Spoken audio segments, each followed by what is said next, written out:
Bonjour Christelle.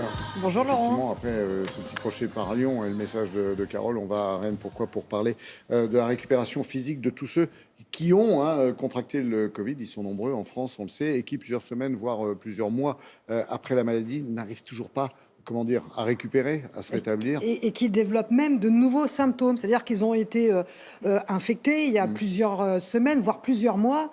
Plus de symptômes et ça revient timidement. Et maintenant, ils souffrent de tachycardie, d'essoufflement, de grande fatigue.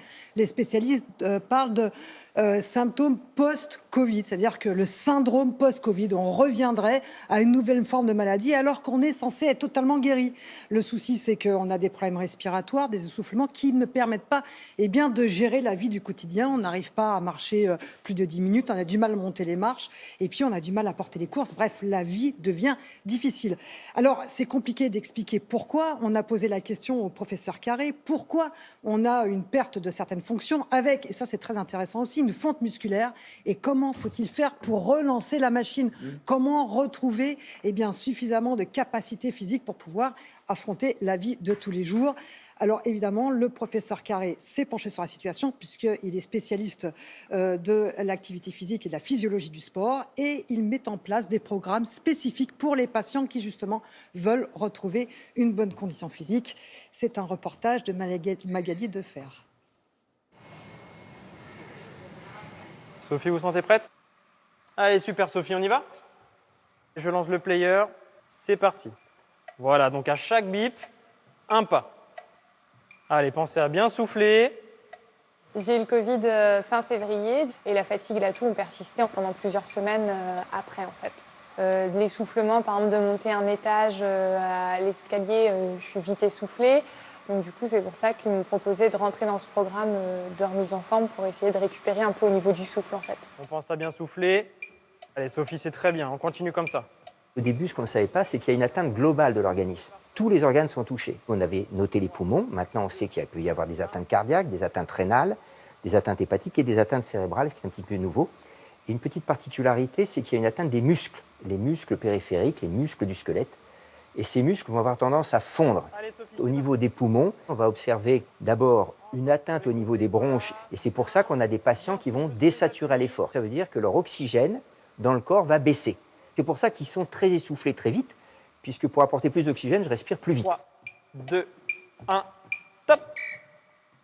On souffle, c'est bien. Alors, en fait, on a mis un programme de réentraînement à l'effort à Rennes en place parce que les patients ont décrit une fatigabilité, une difficulté de reprendre leur vie quotidienne après le Covid. Ces patients-là, on va évaluer leur fonction respiratoire. On souffle. Deuxièmement, on va leur faire un test d'effort, c'est-à-dire on va vérifier leur capacité physique. Et à partir de ces deux paramètres, on va proposer à chacun un programme adapté. Et ce programme va varier en fonction des progrès. On y va. On va utiliser un travail sur step, donc un travail de montée et de descente. Quand je monte mon corps, je travaille beaucoup sur mon cœur et mes poumons. Et quand je redescends mon corps, c'est l'inverse, je travaille surtout sur les muscles et pas beaucoup sur le cœur et les poumons. Donc avec ce type de travail, je peux jouer sur les deux facteurs dont se plaignent les patients. Je leur redonne du muscle et de la force musculaire. J'améliore leur respiration et leur cœur. Super, bravo, c'est bien. Allez, 1 minute de pause.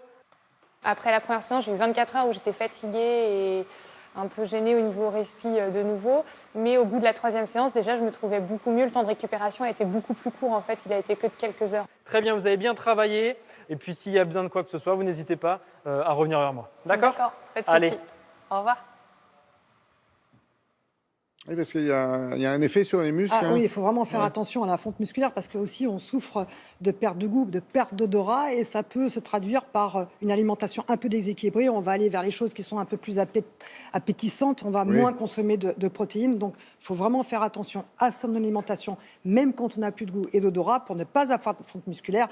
Et puis, je pense... Ça veut dire qu'il faut carrément un suivi médical, quoi. Alors, il faut faire attention, mais pourquoi pas en parler à son médecin si on n'arrive pas à récupérer. Et puis, puisqu'on est le samedi, une activité qui est très intéressante en post-Covid, c'est la marche nordique, parce que le fait de marcher avec des bâtons, vous ouvrez la cage thoracique, donc vous avez un travail amplifié de la respiration, et puis vous augmentez votre consommation d'oxygène et de surcroît vos dépenses énergétiques. C'est une belle activité, la marche nordique, pour tous ceux qui souffrent de syndrome post-Covid. C'est vrai. Merci beaucoup, Merci à vous. Christelle.